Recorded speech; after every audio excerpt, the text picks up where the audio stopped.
সপ্তাহে সপ্তাহে ট্যুর, মাসে মাসে এই রেস্টুরেন্টে ও রেস্টুরেন্টে খেতে যাওয়া, দিন রাত নেতার পিছে পিছে দৌড়ে বেড়ানো, ওইসব আমার ভালো লাগে না।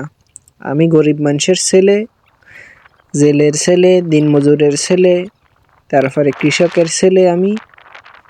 আমি এই মাছ মারাতেই আমার শান্তি, কাজ করাতেই আমার শান্তি। আমার ছোটবেলাও কেটেছে কাজ করতে করতে, মাছ ধরতে ধরতে, এবং এখনও ধরি। ইনশাল্লাহ ভবিষ্যতেও এভাবেই আমি কাটিয়ে দেব আমার জীবনটা। আমার জীবনে আহামরি কিছু চাওয়া পাওয়ার নেই। এই ছোট্ট জীবনে যা পেয়েছি বা যা হারিয়েছি, তো এখন যে অবস্থায় আছি আলহামদুলিল্লাহ, সারা জীবন এইভাবেই সবার সাথে মিলেমিশে একসাথে কাটিয়ে দিতে চাই পুরো জীবনটা। তো স্ক্রিনে যে জাল খ্যাপ দেওয়ার ভিডিওটি দেখতে পাচ্ছেন, এটা মূলত অনেকদিন আগের ভিডিও। তো এখানে দেখাচ্ছে যে ছোট ছোট চিংড়ি মাছ বেঁধেছে, মানে গলদার ছোট ছোট ছাও, শল্লা চিংড়ি যাকে বলি আমরা আর কি।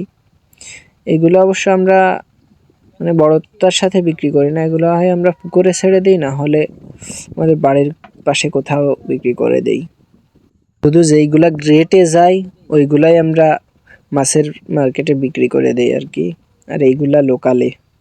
এই মাছগুলো পুকুরে ছাড়তে পারলে মনে করেন একটাও মার যায় না, মানে মিস হয় না, একটাতে একটা মাছই বড় হয়।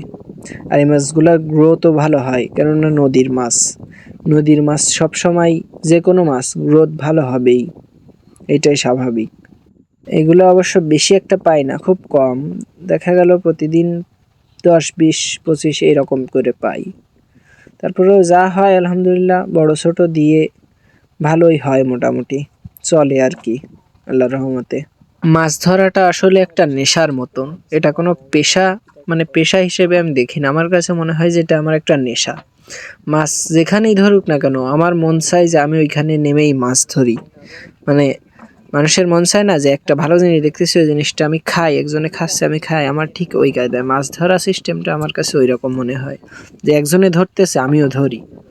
তো এর জন্য আর কি মাছ ধরা আমার শখের বিষয়, নেশার বিষয়। এর জন্য আমি এই কাজটা করি, সবসময় করতে ভালো লাগে।